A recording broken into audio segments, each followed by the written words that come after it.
Hello again and welcome back. I'm showing off another deck tech that I did, or another commander deck that I've done. This one is just for fun. Me and a couple of guys got together. We made some rules. One of those rules was no tutors, and the tutors being like hard casting tutors. Um, Keeping the synergy strong, trying to think real fast on my feet. This is actually a cheap kind of a budget deck that's got some couple of expensive cards in it. Not really expensive, but mostly a budget deck. That's actually a lot of fun to play, especially if you have an hour to blow. Um, as you guys know, I like to partake of the adult beverages. This one's brought to you by my thirst in this beautiful bottle. So let's get into this. This commander is Galactos, Crafter of Wonders. One, a blue and a red. So he's Izzet. Legendary creature, Merfolk Artificer. This one comes from Theros Beyond Death. Tap, add 2 colorless mana. Spend this mana only to cast artifacts artifact spells or activate abilities of artifacts. And then it says equip creatures you control have flying and haste. So this deck is actually built around kind of both of those themes. Normally I just kind of stick with one and go with it, but this one's kind of built around both of those themes. Let's go ahead and get into the land real quick. It's the fastest part. 1, 2, 3, 4, 5 mountains, basic mountains, nothing special. 1, 2, 3, 4, 5, 6 islands, basic islands, nothing special. Couple of utility lands, Evolving Wilds, Terramorphic Expanse, just so you can burn through them and get the other lands in play as fast as you can.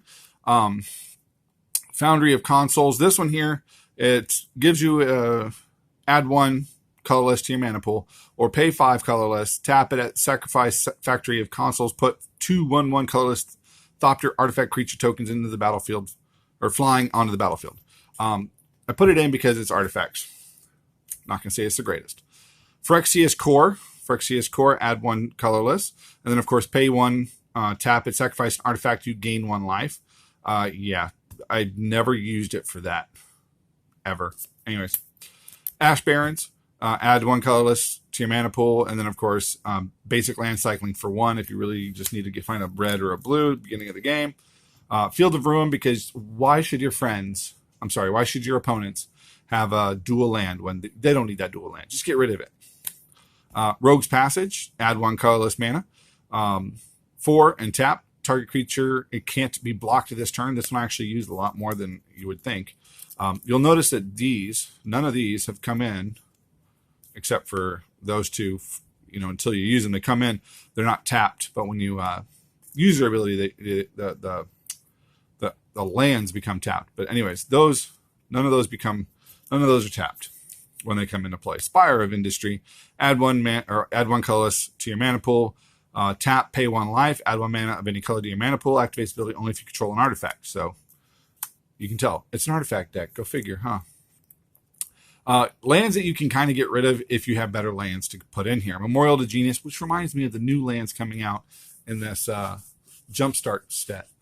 These basic, I can't remember what they're called, but they come in, like, let's say it's an island and whatever else you choose.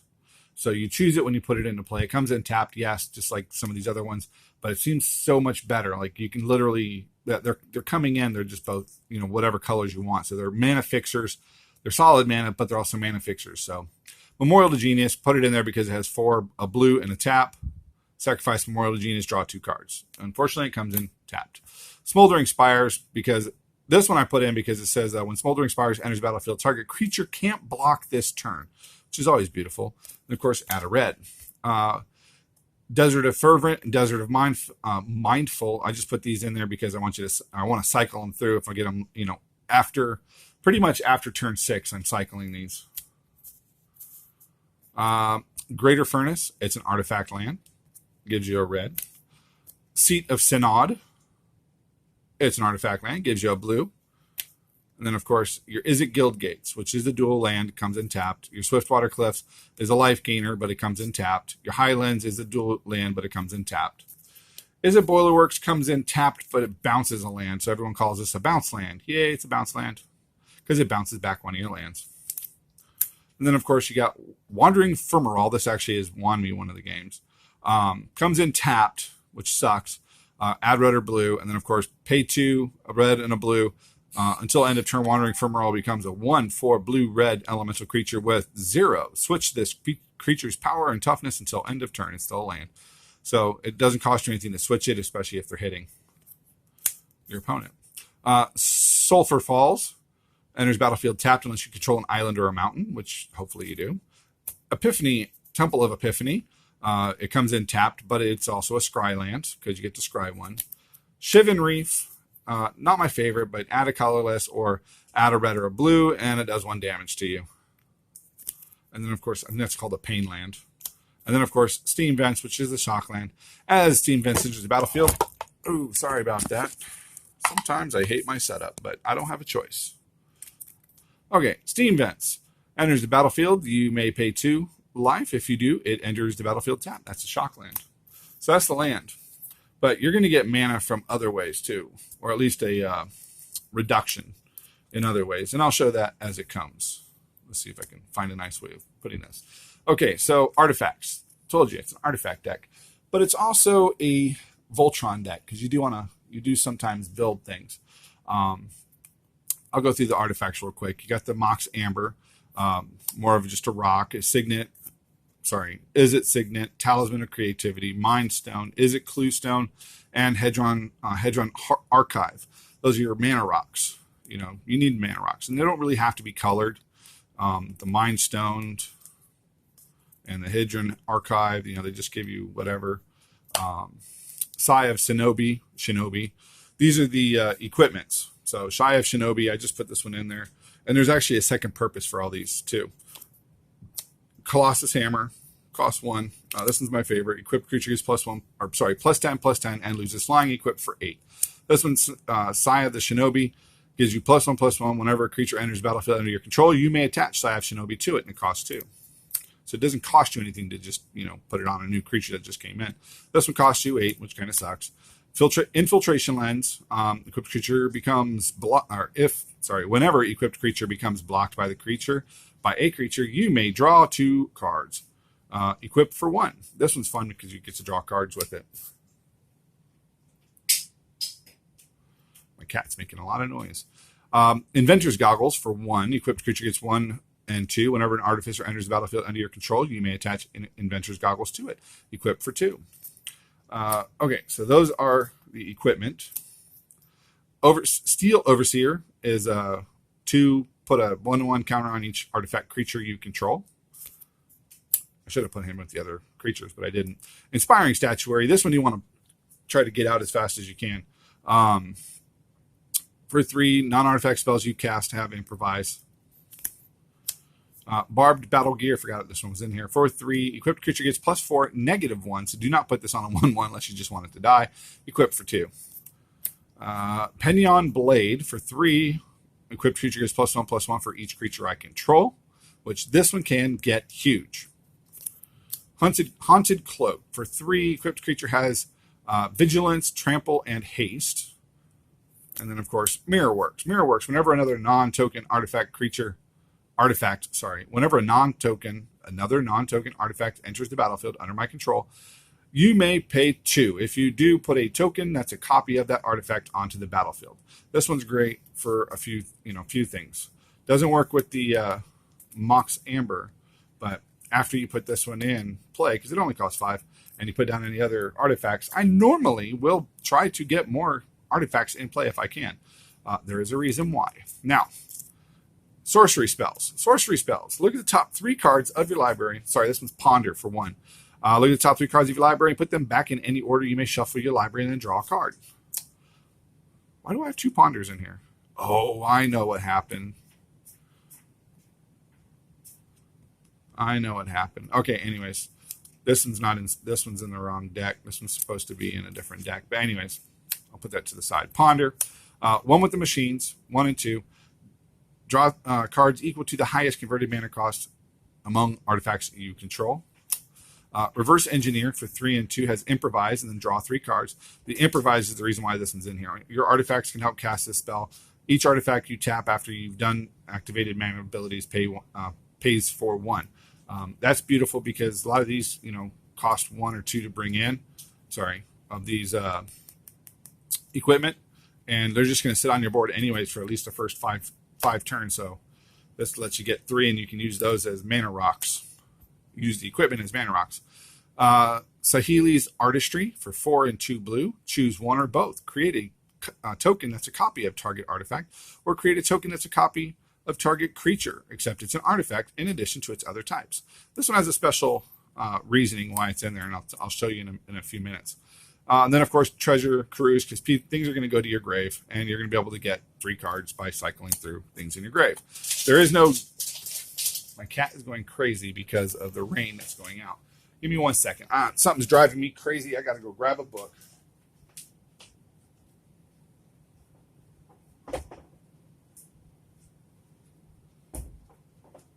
All right, sorry about that, but my OCD is going to drive me a little nuts if I don't fix this. This is not my arts and crafts book. This is actually my staples book, my Commander staples.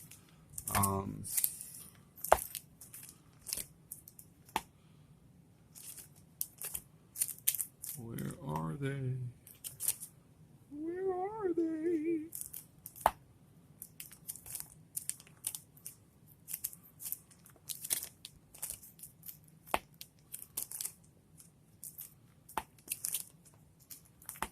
These are the cards that you pretty much want, that, you know, they basically go into any deck that you're making.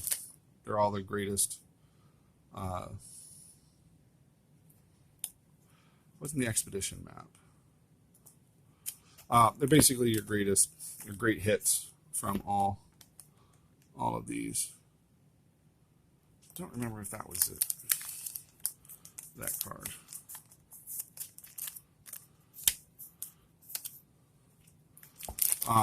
So yeah, when I'm making a deck or when I'm looking through my stuff, this is the stuff I go through. This is one of the 20,000 books I own that I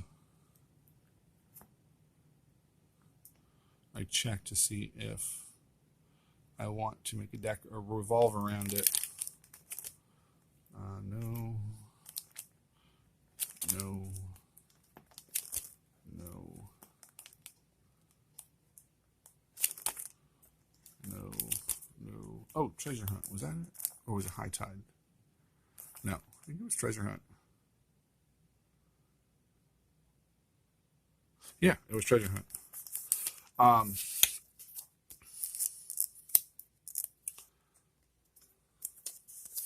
am missing a card in this entire deck.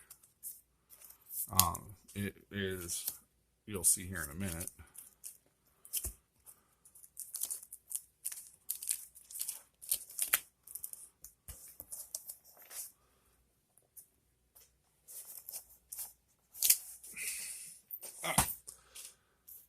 So, yeah, Ponder was in there. Ponder wasn't supposed to be in there. It was actually supposed to be Treasure Hunt.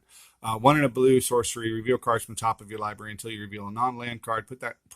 Then put all cards revealed this way into your hand, which is a beautiful card. Doesn't always work out as well as you want it to. But, yeah. I'll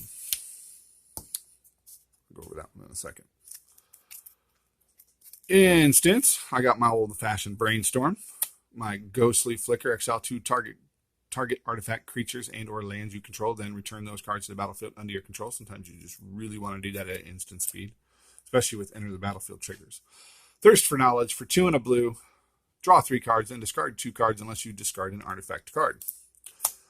Illusionist's Stratagem. This is one of my favorite cards.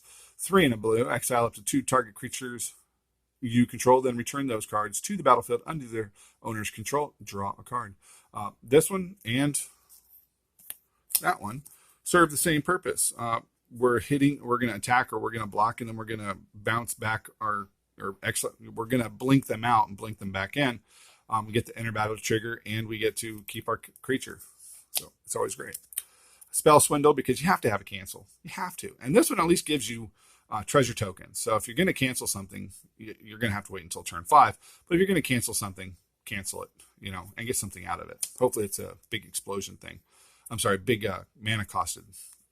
Expansion and Explosion. If you don't know what this one is, it's 2 double instants. It's what they call split cards. Expansion side over here is Izzet or blue red hybrids. Copy target instant or sorcery spell with converted mana cost 4 or less. You may cast new targets for that copy, which is always great. And then, of course, Explosion is one of the game winners. If you get this mid to late game, X, 2 blue, 2 red. Explosion deals X damage to target creature. Target player draws X cards. So it's great to get a whole bunch of cards in your hand. Not really a game finisher, but more of a fun way of hopefully blowing a way out. Curator's Ward for 2 and a blue. It's an enchantment. Enchant permanent. Enchant permanent has hexproof. And then, of course, when enchanted permanent leaves the battlefield, if it was historic, draw 2 cards. There's a lot of historic cards, by the way. If you don't know what a historic card is artifacts, legendaries, and sagas are historic. Efficient construction for 3 and a blue. Whenever you cast an artifact spell, create a 1/1 colorless Thopter artifact creature token with flying. Thopter Spy Network for 2 and a blue, for 2 and 2 blue.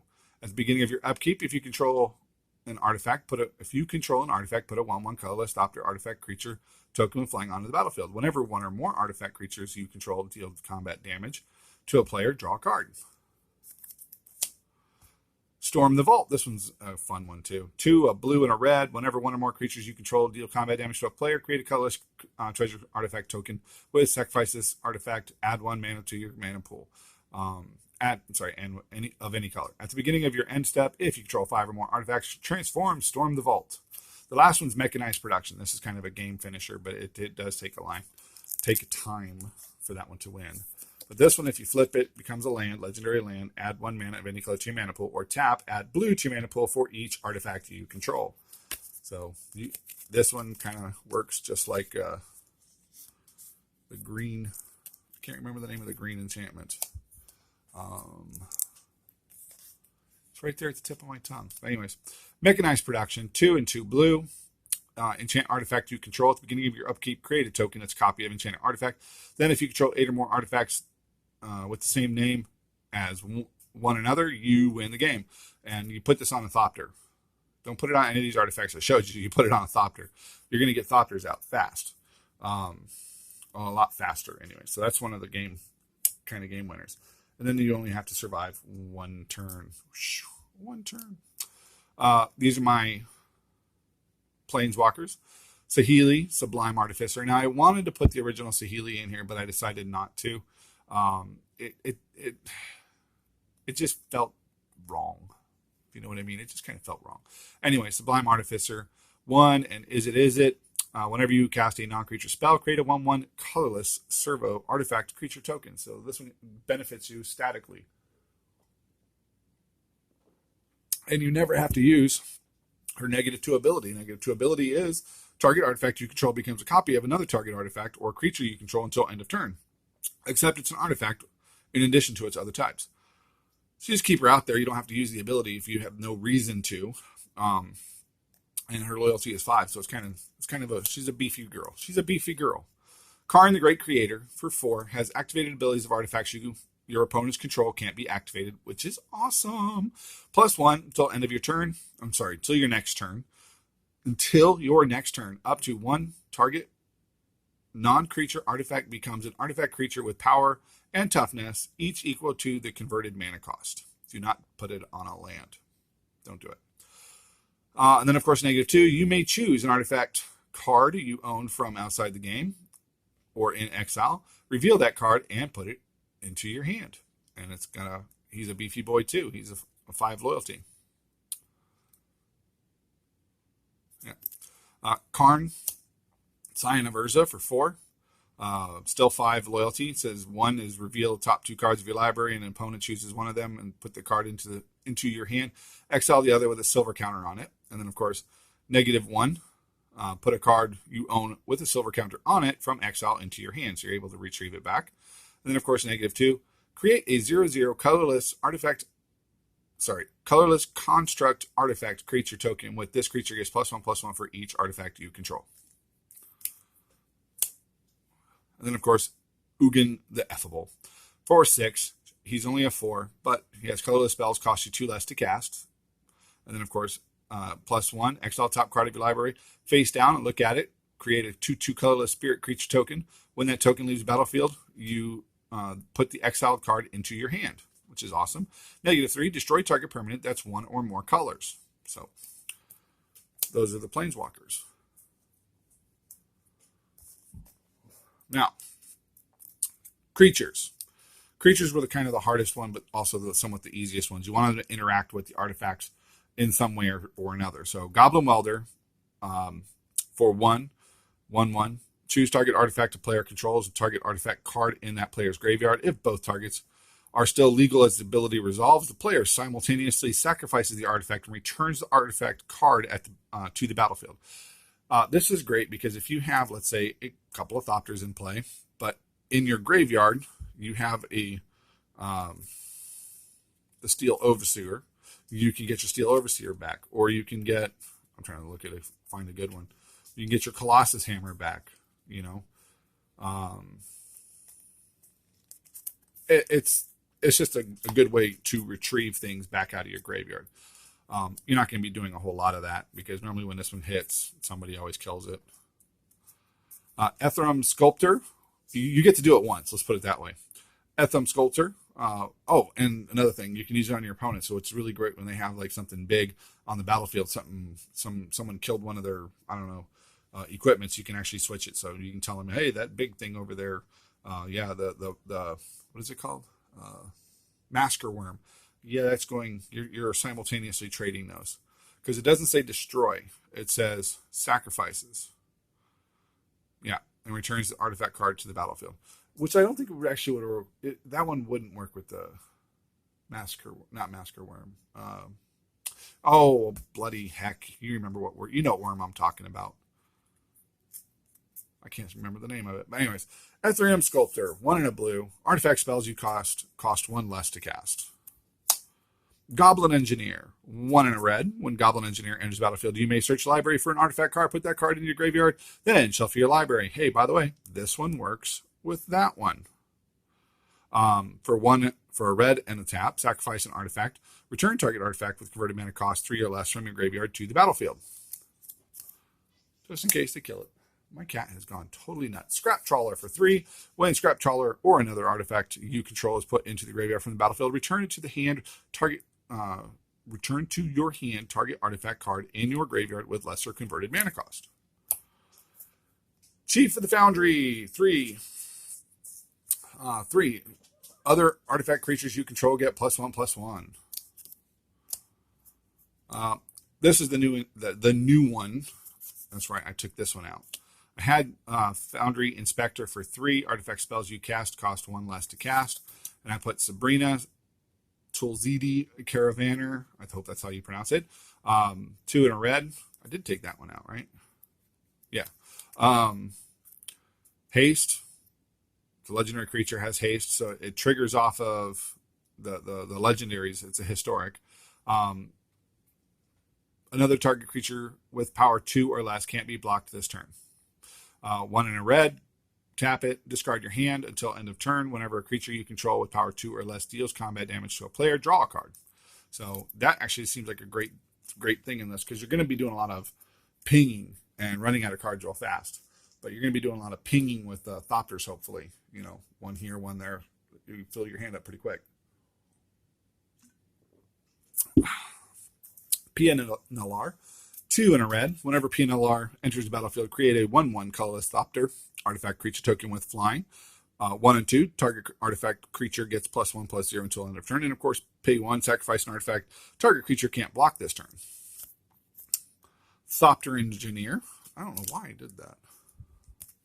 It's going to drive me crazy. I'm driving myself crazy. Thopter Engineer for 2 and a red. When it comes into play in the battlefield, put a 1/1 color Thopter artifact creature token onto the battlefield. And of course, artifact creatures you control have haste. She's a 1/3. Trophy Mage. Yes, it's a tutor, but it's not a tutor like, vampiric tutor. Or mystical tutor. She just gets you when she enters the battlefield, you search the library for an artifact card with converted mana cost 3, not or less, but 3. Reveal it, put it into your hand, then shuffle your library. She's not the only one in here. Herald of Kozilek for 1, a red, and a blue. Has Devoid, which means it's not really a colored card. And then colorless spells you cast cost 1 less to cast, which really works really well with my artifacts. Trinket Mage, 2 and a blue. When Trinket Mage, and the 3 out of 4 of my Planeswalkers. Trinket Mage, 2 and a blue. When Trinket Mage enters the battlefield, you may search your library for a artifact card with converted mana cost 1 or less. Reveal that card and put it into your hand. Yeah, and if you do, shuffle your library. Sai, Master Thopterist. This one says whenever you cast, and he's a legendary creature, so it hits historic. Whenever you cast an artifact spell, create a 1/1 colorless Thopter artifact creature token with flying. Then, of course, 1 in a blue, sacrifice 2 artifacts, draw a card.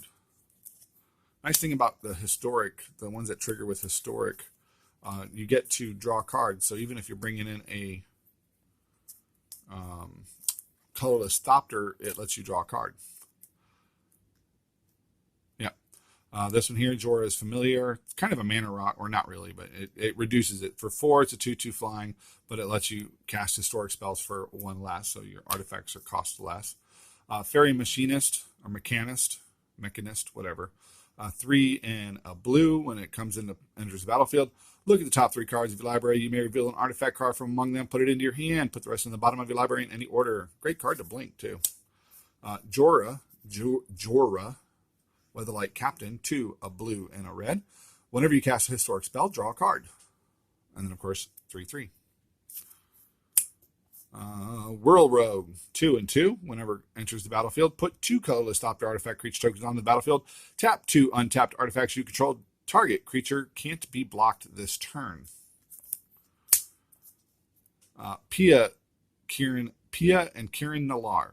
When it comes into the battlefield, create 2 1/1 colorless Thopter artifacts creature tokens with flying. And then, of course, 1 in a red. Sacrifice an artifact, Pia and Kirin Nalar. Deal 2 damage to any target. Padim Console of Innovations. Artifacts you control have hexproof. At the beginning of your upkeep, if you control an artifact with the highest converted mana cost or tied for the highest converted mana cost, draw a card. Golem Artisan for 5. Target artifact creature gets +1/+1 until end of turn. And then, of course, for 2, that first one was for 2. Second one's for 2. It says target artifact creature gains your choice of flying, trample, haste until end of turn. It's a 3/3. So nice thing about that is you can actually pay it multiple times, and you can also target itself. Maverick Thopterist, 3, a blue and a red. It says improvise when Maverick Thopterist, that's a mouthful, enters the battlefield. Create 2 1/1 colorless Thopter artifact creature tokens with flying, and it's a 2/2. Niv Mizzet, because it's not Izzet without Niv Mizzet. 3 blue, 3 red. This spell can't be countered. Flying, whenever you draw a card, Niv Mizzet Perun deals 1 damage to any target. Whenever a player casts an instant or a sorcery spell, you draw a card. It's beautiful, beautiful, beautiful. And then, of course, for old time's sake, I put in the Pentavus, which costs 7. Pentavus enters the battlefield with 5 1/1 counters on it. Pay 1, remove a 1/1 counter from the Pentavus. Put a 1/1 colorless Pentavite artifact creature token with flying onto the battlefield. And then, of course, pay 1. Sacrifice a Pentavite, put a 1/1 counter on Pentavus. The max you can get is 5, which kind of sucks. At least in this deck. Now remember what the commander does. The commander says, besides the whole pay 2 to spend activated abilities of artifacts and abilities, it says equipped creature you control has flying and haste. So it's more of an aggressive deck than it is anything else. This are kind of the game winners. Tetsuko, creatures you control with power or toughness 1 or less can't be blocked. She's a 1/3, so she's basically unblockable. But she also lets all your 1/1 Thopters go through for, damage. Valakut, Keeper of the Flame. At the beginning of combat on your turn, for each aura equipment attached to Valakut, Keeper of the Flame, create a 3/1 red elemental creature token with trample and haste. Exile those tokens at the beginning of the next end step. Don't really care about that. The 3/1. You're basically Voltroning it. You're putting all these artifacts on it, or all these equipment on it to just swing in and beat them down. Same as Kazul. Toll Collector has 0 attached target equipment you control to Kazul. Toll Collector activates his ability only anytime you can cast a sorcery. It's a 3/2, so you're beefing it up. 3/2, you're beefing it up. And then, of course, Walking Ballista. Enters battlefield with X 1/1 counters on it. 4, put a 1/1 counter on Walking Ballista. And then, of course, remove a 1/1 counter from Walking Ballista. It deals 1 damage to target creature or player. So those are kind of the game winners. Now, these 2 cards way up there that I haven't shown off yet are one of the little what are they called? Combos in this. And you know what it is. It's Drastic Reversal, which is 1 and a blue. It says untap all non-land permanents you control. And then, of course, oh, wait. My Isochron Scepter is missing. It's missing. Oh. Yeah, I know who has it, and I'm going to go get it back from them. Don't let friends borrow your decks, even when it is just a budget deck, by the way. But as you can tell, it's not a big budgety. I mean, it's not a deck that is going to be overwhelmingly combo-ish. It's just a deck that is fun to play. It's very beat down, grueling. You put the artifacts in play. You know, the regular artifacts in play. You put them in play just so that you can have mana rocks. You know, Inspiring Statuary gives all your creatures improvise. I'm sorry, all your non-artifact spells improvise. So while you're not putting it on a creature, you can tap it for, you know, for the mana cost. Improvise says your artifacts can help cast those spells. Each artifact you tap after you're done activates mana abilities, pays for 1. While it doesn't work with where'd it go? Perun definitely doesn't work with Perun. Doesn't work with Pendivus. Does not work with. Wow, where did he go? I moved him. Oh yeah, doesn't work with Walking Ballista, because by the time you get Walking Ballista out, you're gonna have a whole lot. But this is one of those cards that it goes to your graveyard. You use that other one to sacrifice and get it back. So kind of fun.